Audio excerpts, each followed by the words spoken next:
push to bring students back to the classroom in the midst of a pandemic. Our students first, and then staff right behind our students. That's our number one priority, is safety. All across the tri-state, each school district is blanketed in a coat of uncertainty as to what the fall will bring. My recommendation to schools is, look at different options. But as we know, these options are not one size fits all. The ongoing debate, virtual versus in person, the clock is ticking to put those final plans in place.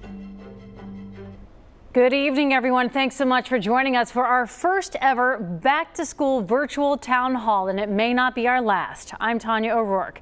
Normally this time of year, we would be talking about the best places to find school supplies and how to get the best deals. But this year is drastically different. There's a lot of uncertainty surrounding the upcoming school year due to the coronavirus pandemic. There are close to 15,000 confirmed cases in the tri-state area alone. With the first day of school quickly approaching, parents want to know, is it safe to return? To help us talk through the challenges that schools and parents and teachers are facing are three superintendents: Matt Miller of Lakota Local School District, Dr. Henry Webb of the Kenton County School District, and Paul Ketchum of Batesville Community School Corporation. Also joining us is the president of the Cincinnati Federation of Teachers, Julie Sellers. Thank you, all of you, so much for being with us tonight. I want to open the floor to all of you. I want to know what you have seen this year in preparation and planning that you have never seen or experienced before. Matt Miller, let's start with you. I just think, Tanya, first of all, thanks for the opportunity to bring us together and to talk about this huge topic for all of us that we're all dealing with right now. I think most of the time, like you said, we're getting ready for the school year. We're getting class lists together. We're prepping. Our teachers are excited. We're back in the building in about 4 weeks. This year, with all the uncertainty, it's a lot of collaboration with not only local government officials, but also state government officials. And I'm leaning heavily on our local health commissioner and infectious disease control experts from UC Health. There's a lot of collaboration going on across the state and across the region with other educators too, as we're trying to make the best of what's a very unusual situation. I'd like to go to Dr. Henry Webb. You heard him talk about having to deal more and more with health commissioners, with police, with more governmental agencies. What about the challenges that you've been facing over this summer? Yes, it's been very similar. Once again, thank you for having us and having this conversation, but it's been very similar for our district. I would simply say that typically we're looking at ways and trying to develop ways to get better as a school system, obviously focusing on safety. But at this time, we're spending a great deal of time also. Safety is our number one priority. So we spend a great amount of time, multiple hours working on safety plans and talking with our local and state health officials and our Department of Education. So we've spent a great deal of time also on the safety issue. And I imagine, Paul Ketchum, it's similar for you in Batesville? Yeah, absolutely, Tanya. Again, thank you for the opportunity to represent Batesville schools. It's been a huge lift since Friday, March 13th. That was our last day of school before the pandemic hit. So since March 13th, we've almost been on autopilot, just making sure we're checks and balances. And again, I can't credit our community enough. Our local hospital, our Ripley County Health Commissioner have been tremendous support through this process. And Julie Sellers, from the teacher's perspective, what are the challenges that you have faced since March? Well, since March, it was really a difficult adjustment for teachers. They had to spin on a dime and start teaching remotely, which was difficult.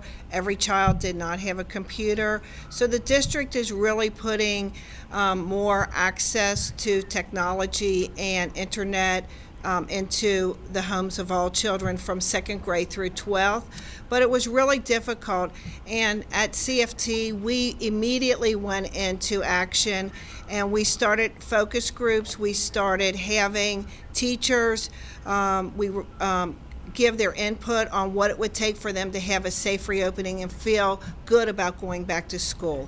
We are still working on those plans in the district. I know I've been busy every single day since March 13th. That was our last day in session. And we have been working nonstop since then. The district's put in tons of hours. The teachers have been spending many hours planning and worrying. And as they are watching the county's level ratings, their anxiety is growing for how they're going to go back to school and make sure that it is safe not only for the students but also for themselves and their families. You know, across the board, parents and students have said that virtual learning this spring, when everything shut down, it just wasn't the same. Kids weren't learning enough. Teachers weren't able to teach enough. Parents were having to struggle just to help their kids and work and do everything that was necessary. So whoever wants to answer this first, we don't have a lot of time before we hit commercial break, but I promise we'll bring it back up. What are you doing to address the educational needs that these students deserve?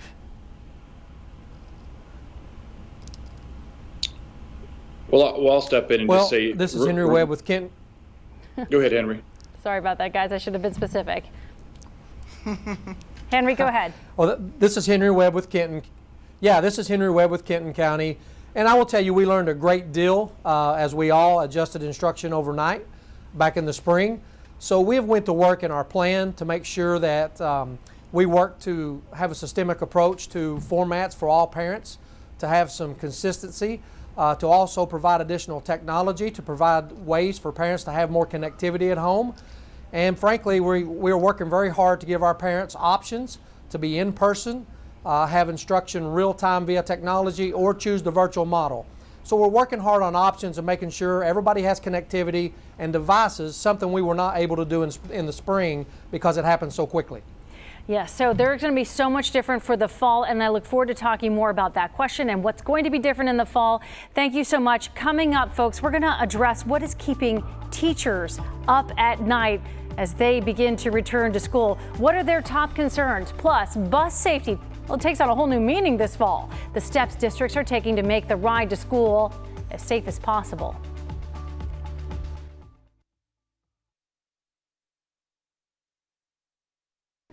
Schools are being forced to adapt nearly every aspect of education to deal with the coronavirus pandemic. One particular area of safety concern is school buses. We spoke to Mason City Schools about their plan. Some new rules include requiring students to wear face masks, limiting capacity to only 2 students per seat, staggering release times to limit crowding outside schools, and assigning seats to help health officials with contact tracing if necessary. The district also put a lot of thought into which cleaning products it can use to quickly and safely disinfect between routes. We're on a very tight schedule as far as getting the students to and from, so we had to look at those options, and that as well as kind of keeping up with all the changes that were occurring on a daily basis in regards to the guidelines and stuff coming through the state and through the county. The staff will use a disinfecting spray to thoroughly clean all buses at the end of each day. So let me ask Matt Miller, because Lakota school system is just vast and wide. How in the world are you going to deal with busing? This seems to me like a headache on top of many other headaches. Tanya, we've been getting our cues from the State Department and from the State Department of Transportation about that, what that looks like. Very similar to what that gentleman from Mason Schools was talking about. So we're going to have 2 students per seat as well with masks. We are requiring masks as well. And we know it won't be the same as the usual bus route, but our students will also be assigned to seats too. So those are the precautions that we're taking. We are thankful that our health commissioner worked with us on that to make sure that we could get 2 students on a bus. For a while there, schools in Ohio were looking at only being allowed to have 1 student per seat. And so that would have made it very challenging, very difficult for us. But now we're almost back to full capacity on our buses with 2 per seat with masks. And Mr. Ketchum, with just about 20 seconds left, is there anything different that you all are doing over in Batesville? You know, one item we're talking about is cohorting family members. Typically, students may sit on a bus based on grade level, but as we students enter our buses, siblings may walk to the back of the bus to not allow students to pass each other as often on the bus. So we're going to try some unique and innovative arrangements on the bus to keep family members together. Okay, well, so our conversation, as you can tell, there's plenty to talk about. Our conversation will continue after the break. We want to hear from you. So what are your biggest questions surrounding the upcoming school year? Don't forget, tag us on Facebook or tweet at us. Use the hashtag WCPO Virtual Town Hall. And starting at 8 o'clock, and I think this is very special, we're going to answer your questions live on your favorite streaming devices. That includes Roku, Amazon's Fire TV, so much more wherever you get us online. We'll be right back.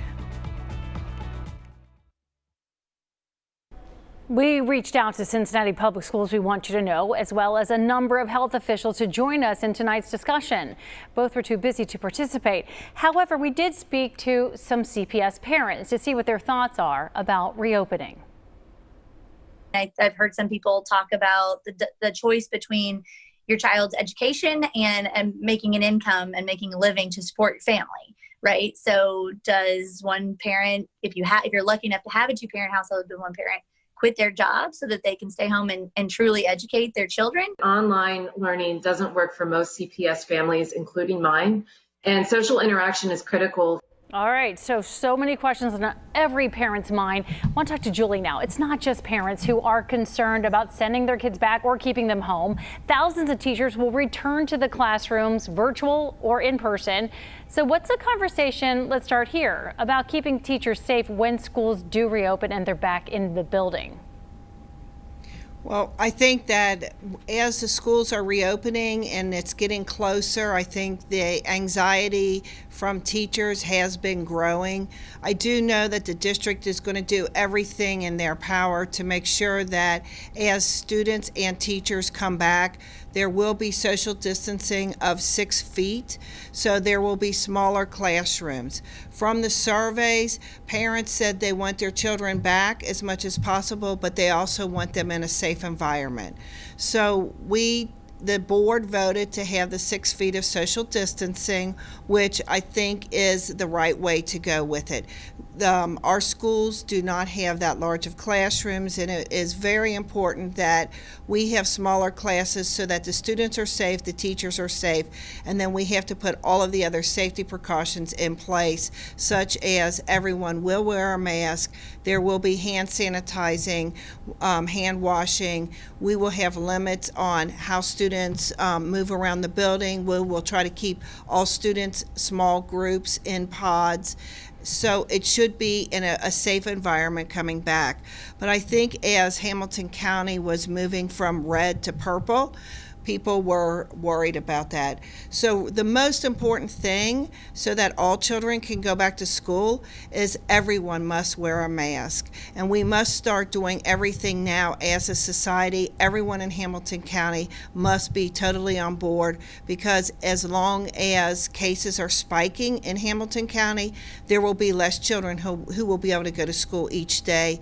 And it could be enough to trigger that schools would have to go to remote learning for an extended period of time. I don't think no one wants that.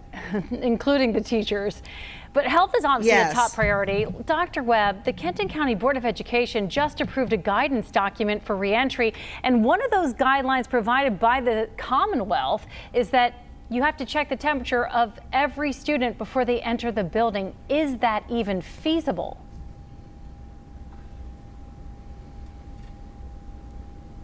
Obviously, there's a lot of challenging options for checking temperatures. However, we have the utmost confidence in our local schools to develop a systemic approach for students entering the building. So we will be able to check every temperature of students entering the building. It will be very difficult, and we know that, but it's something we're committed to doing. And once again, as your previous speaker just said, we're committed to safety of our staff and our students, so it's something that we are committed to doing. So I know that students or parents and guardians starting July 27th will get to choose from one of 4 plans that you all have put in place or have decided on, options A through D, that go from in-person to remote to some sort of, non-traditional instruction. So when you start thinking about that, if most people are choosing to come back into the building, will you have to do a staggered start to be able to even do these temperature checks? So once we get the results of the final survey from our parents, who has been very supportive We can't say enough about our parents and our community.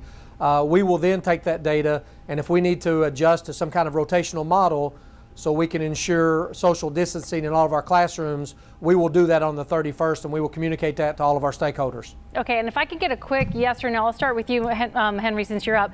Are you going to require faculty and staff to have COVID-19 tests before they come back? No. You will not. Okay, and Matt Miller, will you all require that as well, at all? Not at this time, no. And Dr. Webb, how about in Kenton County? Will you all require that? I'm sorry, Mr. Ketchum, in Batesville, will that be a requirement for faculty and staff? It will not. We are similar to the other two districts. That will not be a prerequisite to start the school year. All right, folks, this is such a great conversation. I'm enjoying this, and I think we're all learning a lot. But as you can see, back to school is going to look different for everyone and certainly for each district. So coming up, each superintendent is going to lay out their plans for the year, what each of them had to take into consideration. We'll be right back.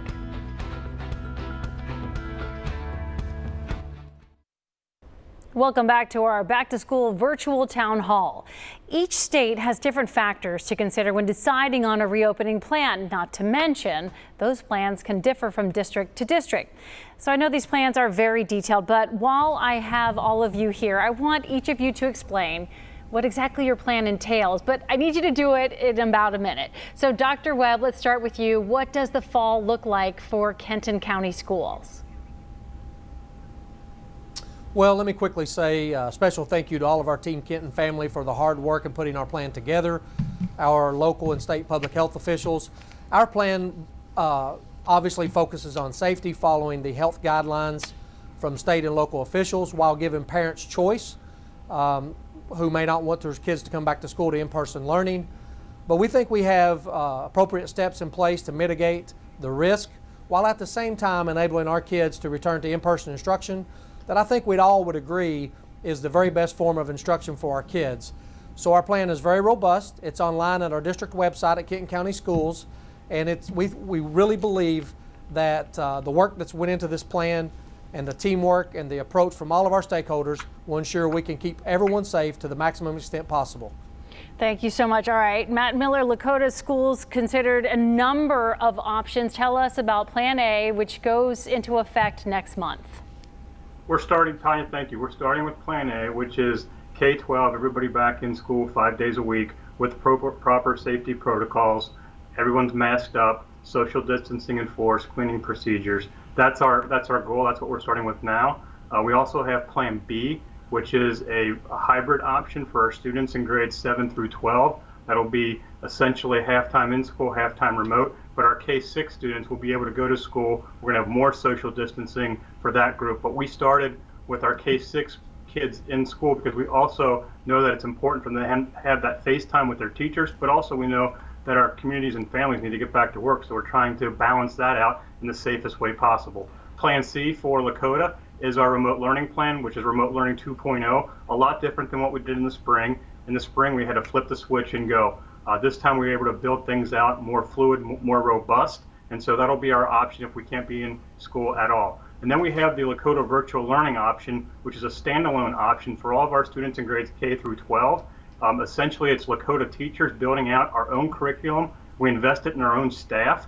And so this is going to be a program that goes on even after COVID-19 is over. And our parents, I think, have been incredibly thankful for that option. So if they want to do the Lakota virtual learning option, they can for the semester or the whole year. And let me finally get it, Paul, in while we can. Families in Batesville, they have the option for in-person or online classes. Explain what that looks like. Quickly, please. Absolutely, they do have that option to be on site or online. We have a program called Bulldogs Online, which is for those families who choose to have learning at home. But our rolling start model is different than the other schools. We have some options for students to come in the first day. Our first day of school have K-3, 6, and 9 come in. The second day we'll alternate those students, and we're just going to make sure we take it slow and do the proper things to safely train our students and staff on the new processes. I gotta ask, did it make your head spin having to sit and think about how to do this and do it to make everyone happy? I just accepted early in this process that I'm not going to make everybody happy, but I'm going to do my best to make the best decisions to keep our staff and students safe while delivering the best instruction we can. Okay, well, let me just say this. All of you have had an incredible amount of work to do over the summer. I can't imagine that in any way, shape, or form this has been a relaxing summer. I want to thank each and every one of you. Matt Miller from Lakota Schools, Dr. Henry Webb from Kenton County Schools, Paul Ketchum from Batesville Community Schools, all superintendents, and Julie Sellers, the president of the Cincinnati Federation of Teachers, for being with us on our TV time. But you're not going anywhere, and that's fantastic. Well, that's the end of our TV time. Our conversation is going to continue. We want you to do this. We want you to turn on your Apple TV, Roku, and your Amazon Fire Sticks right now. Here's what we're going to do. You can join us on Facebook Live too, by the way. We're going to have another 30 minutes of uninterrupted discussions, no commercials whatsoever. We're going to talk about what this upcoming school year holds for everyone, for bus drivers, students, teachers, for staff, all of the support people that are having to deal with this, what grandma and grandpa are going to have to do, and how kids are going to have to go home and back to school, what online learning is going to look like. We want you to be part of that conversation with us. The hashtag is WCPO Virtual Town Hall. You can send that to us on Twitter, your questions, and we'll get as many of them answered. Thanks so much for being with us for our first virtual town hall for the school year. And we will be going to our online version now. Thanks for joining us.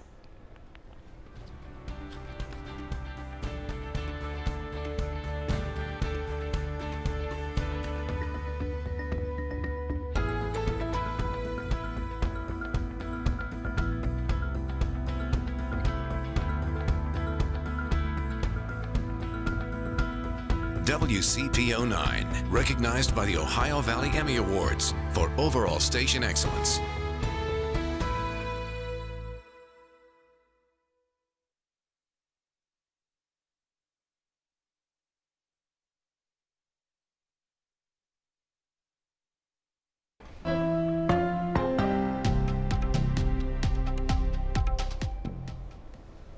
Okay, everyone, good evening, and thanks so much for joining us for our back to school virtual town hall. I'm Tanya O'Rourke. For the next 30 minutes, we will continue the conversations that we've just begun about what the fall will look like, and we're going to answer your questions about the upcoming school year. There are no interruptions here, no commercial breaks. So if you have questions, tweet us using the hashtag WCPO Virtual Town Hall. Now, for those of you just joining us, let's reintroduce our panel.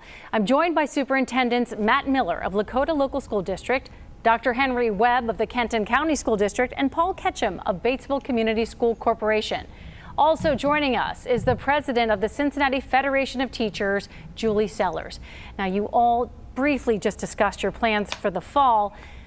It's amazing that we're just weeks away from the first day of school, and with the growing number of cases, do you think that these plans will change in the coming weeks? Let's start with you, Matt Miller.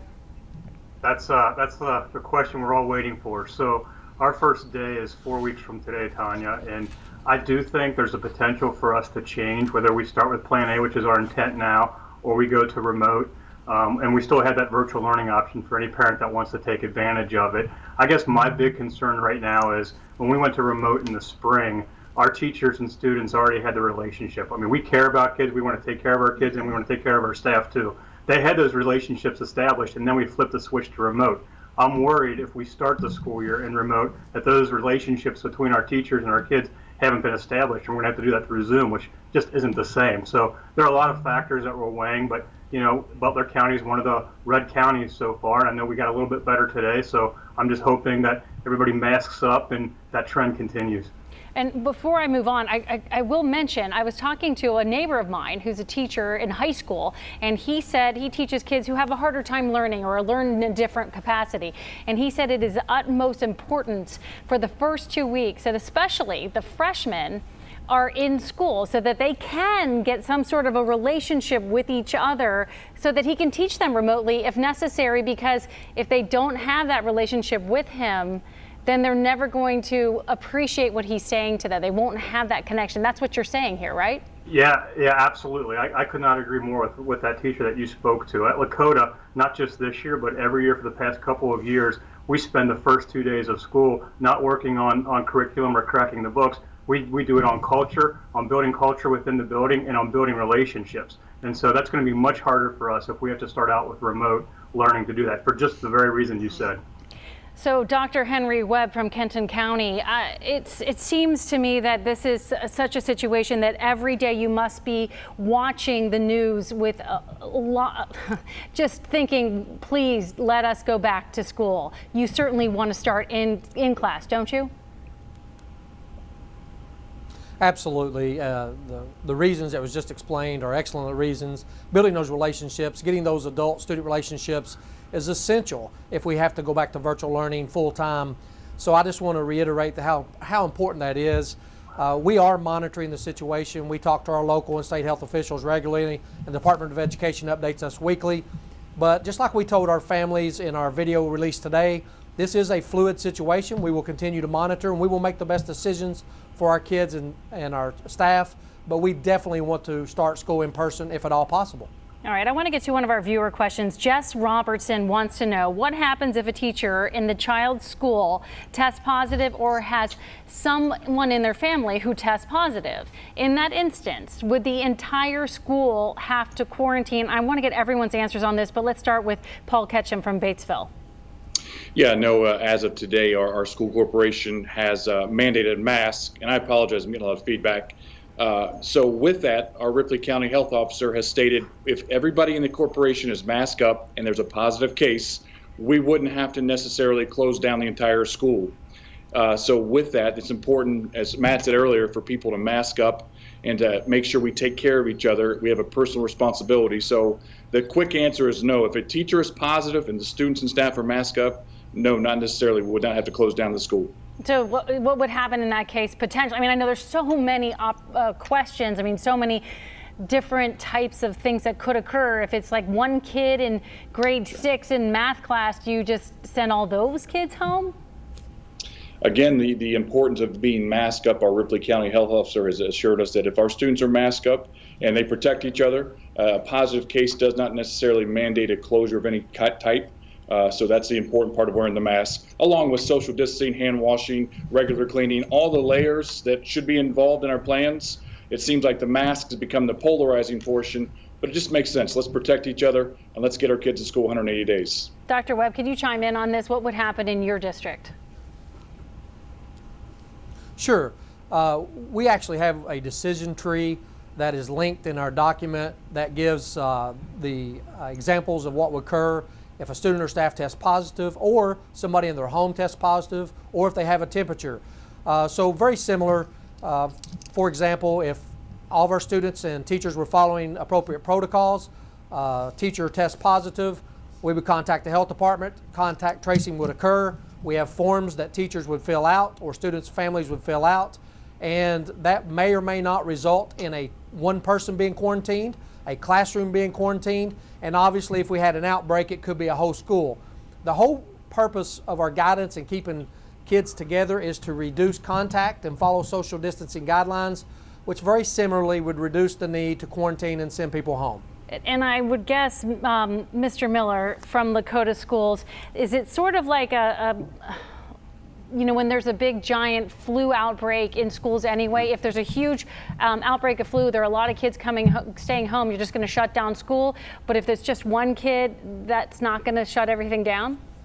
That's correct. Very similar to the other two gentlemen. We would be in contact with the health commissioner. She would make the call who's going to be quarantined, who's not. If we're all wearing masks, it's not 100%, but it's more likely that it's just going to be that one individual that would be quarantined. If we, for some reason, weren't wearing masks, that number is going to be a lot higher. Of course, we're still going to watch our absentee rates and those that are quarantined and see what that number is. In case we did have a big outbreak, we might have to close the building or the district down. All right, so I want to talk to Julie Sellers here. She is the president of the Cincinnati Federation of Teachers.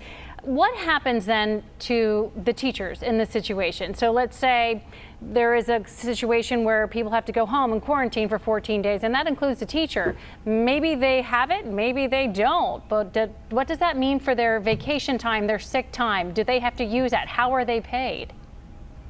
If a teacher or any employee in the United States does have to be quarantined, there are special guidelines through FMLA so that teachers will have 10 days of sick leave provided to them, because for the 14-day quarantine, it's the 10 school days with the 4 weekends.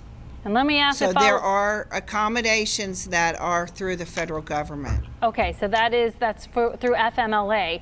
And then I would imagine right now you're going to beef up the ranks of substitute teachers as much as you can, but someone did send in a question to us asking, what about substitute teachers?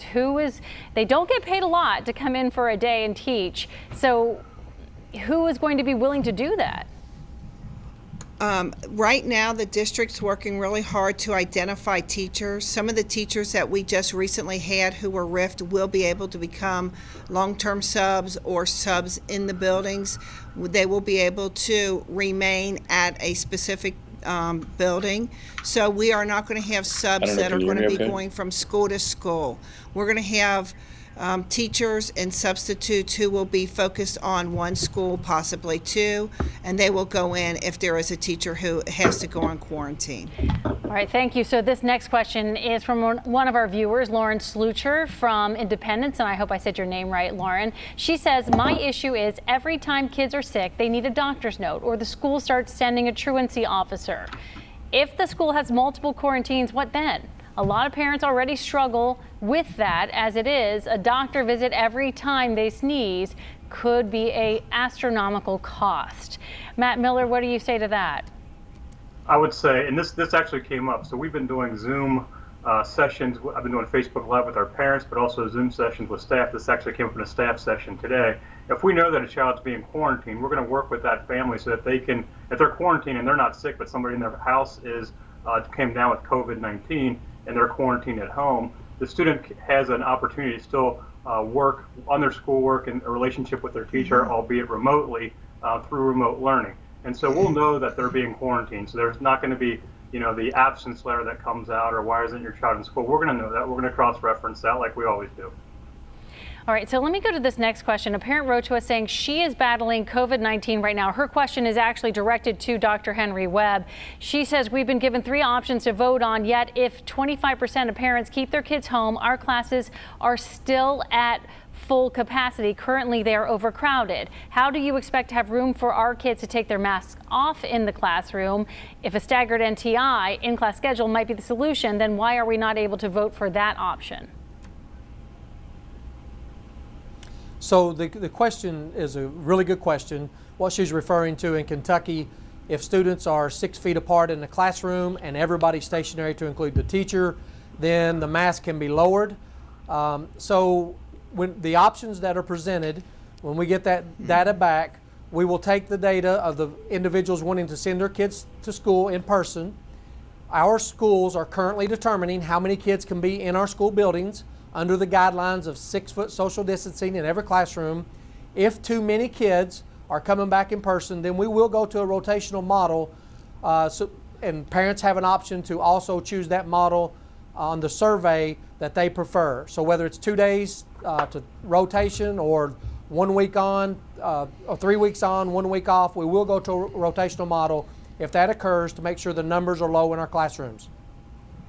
So we did have another question. This is from Tanya Henry. She asked, and let me just stay with you then real quickly, Dr. Webb. She asked, would a face shield be better as a better option than masks? I could think that's more of a yes or no question, but would that be better?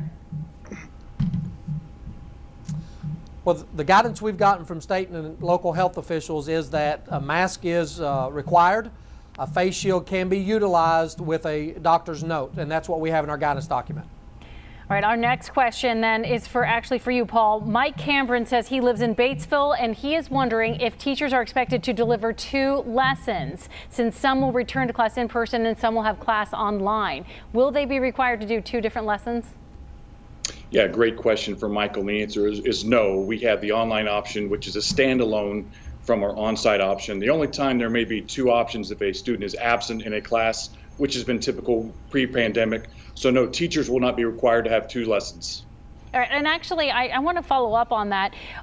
Again, talking to teachers around town, and one of them was saying that they feel like students, especially when you get to middle and high school, should be required, if they're the kids at home that week versus in class, if they're they should be required to tune in to, say, their algebra class at 9:10, just like there are other students who are in class. That way they're held accountable and they're learning the same thing at the same time with the teacher.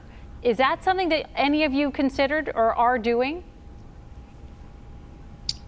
I'll stay on that question. Well, So, this is Henry our Webb teachers, with Kenton County. I'm sorry, Matt, what were you, I think Matt, you started responding first.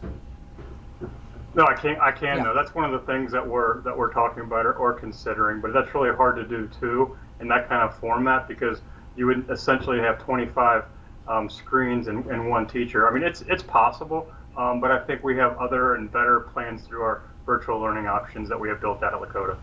Was it Paul then that I stepped all over there? Did you have an answer for that? I did, Tanya. That's okay. So our teachers do an outstanding job in tech integration, and their lesson plans would include contingencies when students were absent. There's a flipped classroom. Teachers can send videos, but again, we wouldn't require teachers to create 2 lesson plans. That just wouldn't be feasible. And then Dr. Webb, what about you? Yeah, so that is our primary model, that students who are online would be attending class real time. One of the things that's been discussed tonight, and we've heard from our parents in the spring, we want to make sure that virtual learning is as meaningful as possible. We want our students to be subjected to real-time content as much as possible. And we have the utmost confidence in our teachers. We have amazing teachers. It would not be 2 lessons. It would be 1 lesson, and all kids would be learning, regardless if they're sitting in the classroom or if they're at home. So while it will be challenging and will be difficult, we know our teachers can do this. Why can't teachers just teach via Zoom? And Julie, I wonder if this is a question that you couldn't answer for us. We had many teachers in the spring who were teaching via Zoom. That is not a platform that the district will be using this year. They will be using Google Classroom and Schoology, but it is a platform that was very successful with many teachers in many schools. The students actually loved the interaction. They liked it more than just having a lesson just put on a virtual platform. They like the interaction, and the kids like seeing each other through that platform. Dr. Webb, did you have that same experience with your teachers? Would you want them to teach just on Zoom? No, so the platform, once again, I spoke to this earlier, we're moving to a consistent platform across our district, which is also Google Classroom. Once again, one of the things we heard from our parents was, if you had 2 or 3 kids at home, sometimes the inconsistent platforms caused a lot of problems at home. So we are going to that same model here in Kenton County. I did want to address something with Mr. Miller, Matt Miller, specifically in Lakota, and if I'm getting any of this wrong, please correct me, but we had one parent asking us that they feel a little boxed in, that they have to pick virtual or in class, especially for some of the younger kids, and that they, if you pick virtual, you have to stick with for the first semester. Why are you doing that? That's a really good question. We still have internal conversations about that. Our deadline has been July 20th, and essentially that's because of the staffing that we would have to do, not just with the in-person, but also the virtual learning option. So in Lakota, we have almost 17,000 students. We're up to 1,500 who have already picked the virtual learning option. We've had 3 different Zoom meetings, but essentially it's a staffing issue. We're not trying to box anybody in per se, and I get why they think that or why they're saying that. But essentially it's for programming, it's a little bit for logistics, but as I've said all along on our communications, we'll work with any parent if there's a situation that needs to be changed. I do want to, this is a question from one of our viewers. Her name is Amanda Rollins, and she is asking, how are kids who don't have internet options supposed to get a virtual education? I mean, and we've heard this a lot in Cincinnati public school system as well, that they're trying to partner with some business communities, business partners who can get high-speed internet into homes that don't have that, so that students can learn from home. They're giving kids laptops or iPads and that kind of thing. So Paul Ketchum, how are kids who don't have internet options going to get that virtual education? Yeah, wonderful question. In southeastern Indiana, rural Indiana, sometimes broadband access is hard to come by. So we have to be creative. And again, this situation is so complex, there's not one answer for every student. Our communication would be, we'll work with that student, that family. But again, we want to be on site for those reasons, to overcome those barriers. Dr. Webb, are you doing anything in Kenton County to make sure that parents have high-speed internet? We are. in our guidance document, we ask parents who choose the virtual or the at-home real-time learning model to contact our district technology coordinator if you do not have good connectivity. Obviously, our schools are loaning devices to students, and we are looking at purchasing hotspots for families who do not have good, strong connectivity at home. And our staff. Some of our staff do not have good connectivity as well. Yes, that's true. You know, Julie Sellers, some teachers were telling me that they were really struggling, especially in the spring. And I know, hey, no fault to anyone. Everyone had to shove it and shove everything they were doing into a box and go out of the building and start from home. And so, but they were having problems with this as well. Teachers having to teach kids who don't have high-speed internet, they don't even know how to reach some of these kids, or they don't have the high-speed internet that is necessary for them to work from home. How are you helping teachers through this process? Well, the district is working with several businesses within Cincinnati's limit. They are providing one-on-one devices for all children from 2nd grade through 12th grade, and they are going to provide internet service for families who currently do not have it. This is a large undertaking, but they are going to make sure teachers have what they need and students have what they need for when we do have to do remote teaching.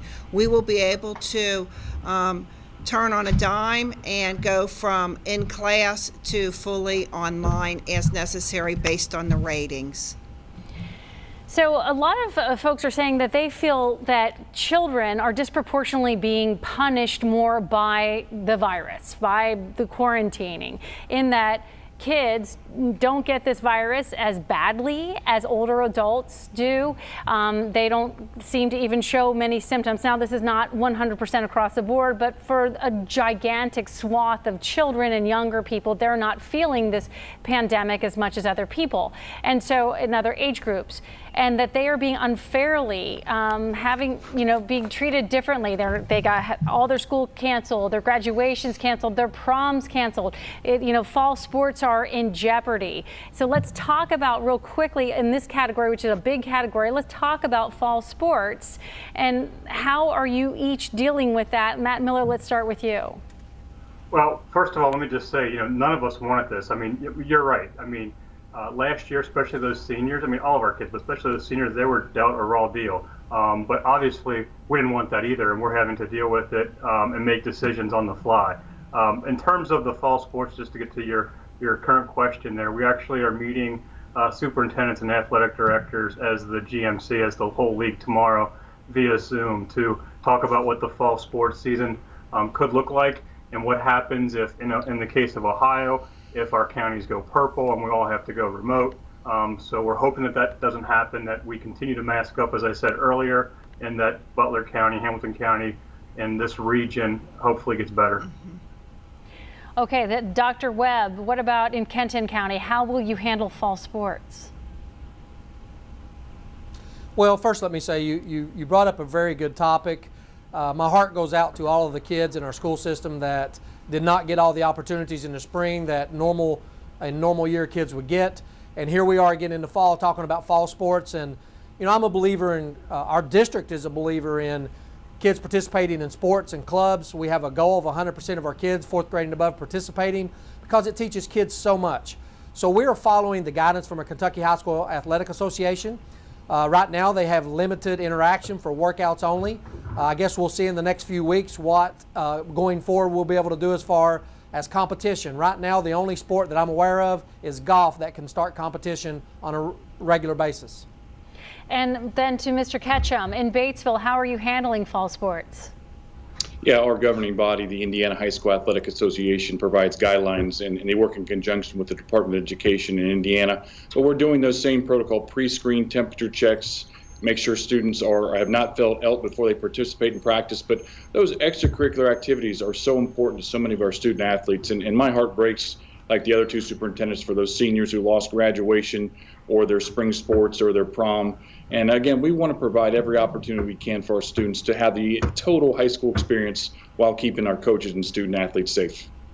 So one parent wrote in asking, what about that single parent, single mom, single dad, and the child gets you know, if the school either gets canceled, they have to go to virtual. How in the world are parents going to, a lot of parents did not enjoy the process of teaching their children from home, plus they're having to work. Maybe they have to work outside the home. Maybe they have work inside the home that just requires their attention as much as their children.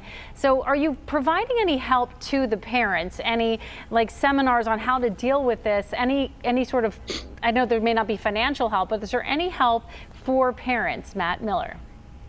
Sure. So Tanya, first of all, if we go with Plan A, that won't be as much of a concern because they'll be in school. Plan B for the youngest students, they will be in school, and so I think that helps a little bit to your question. We know that that's an issue for some of our parents, even two-parent homes. That's an issue as well. So we're very cognizant of that. One of the benefits that we have in Lakota is that we have a parent liaison at each one of our buildings that works with families finding solutions, whether it's a school solution or a community agency solution. So those resources are there. Can we take care of 100% of those? Probably not, but we do have people on staff that will work with families in situations like this.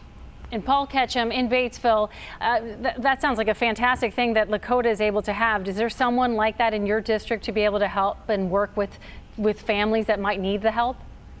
No, I'm smiling because Matt talked about he had 17,000 students. We have about 2,100 students. We're a town of about 6,000. We do have a counselor in each of our 4 buildings, and I would recommend that all of our parents make Plan B contingencies on daycare because as we learned in March, this could change overnight, and we have to pivot on a dime. But we would do as much as we could to support our parents. We take a lot of pride in our supporting our school families and making sure they have access to the resources they need. But full disclosure, we probably need to have Plan Bs for the single families or families who might rely on school for daycare. I want to ask a different question to Dr. Webb, which is this. A viewer just wrote in and asked this, with so many guidelines in place, is it even worth it to reopen? Well, that's a great question. There are a lot of guidelines, a lot of things that we all have to implement. But at the end of the day, I think if we can get our kids back to in-person learning, our team here in Kenton County is committed to getting our kids back to in-person learning.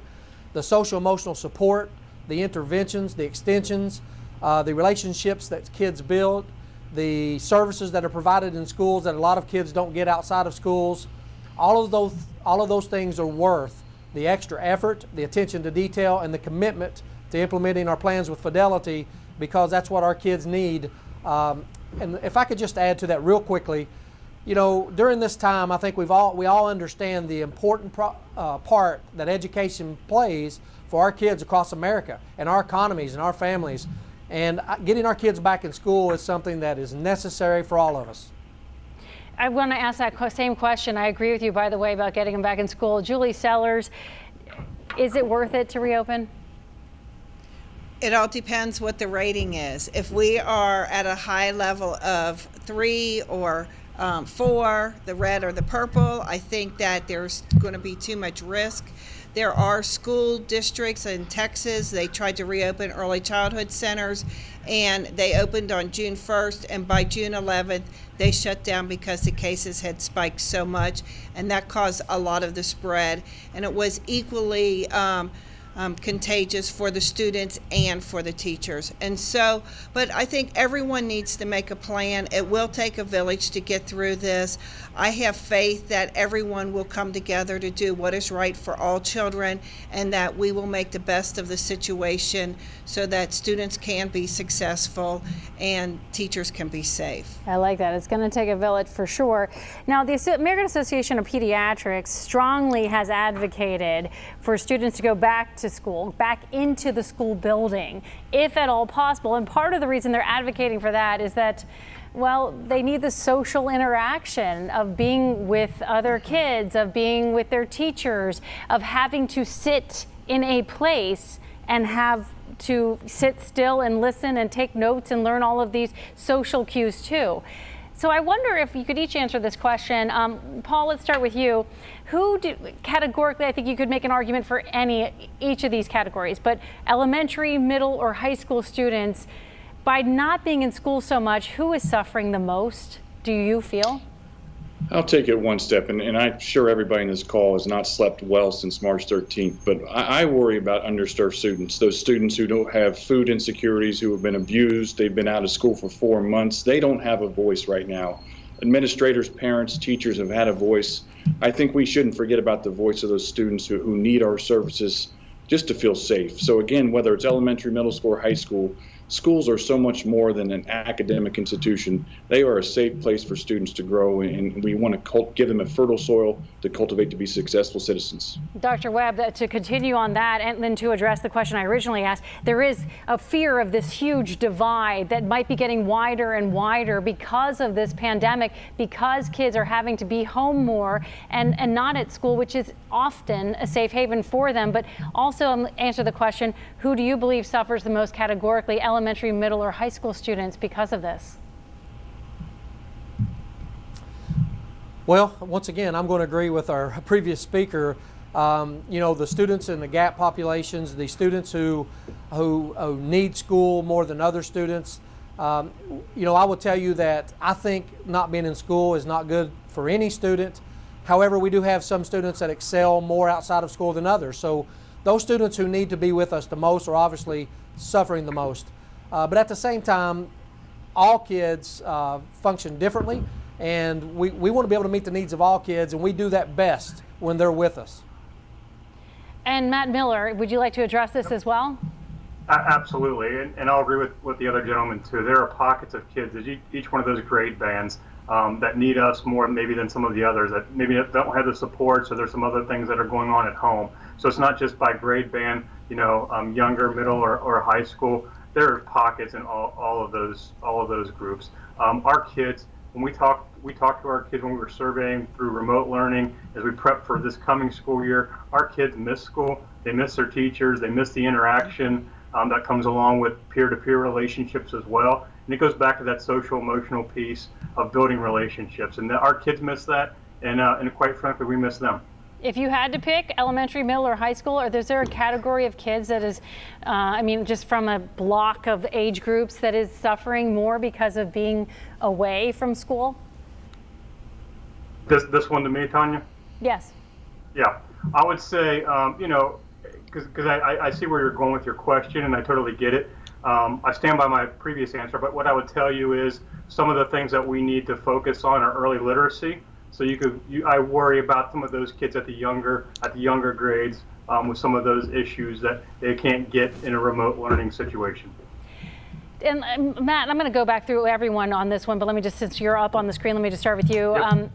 Will this change forever? What's going on right now? Will this forever change the face of education from kindergarten through high school?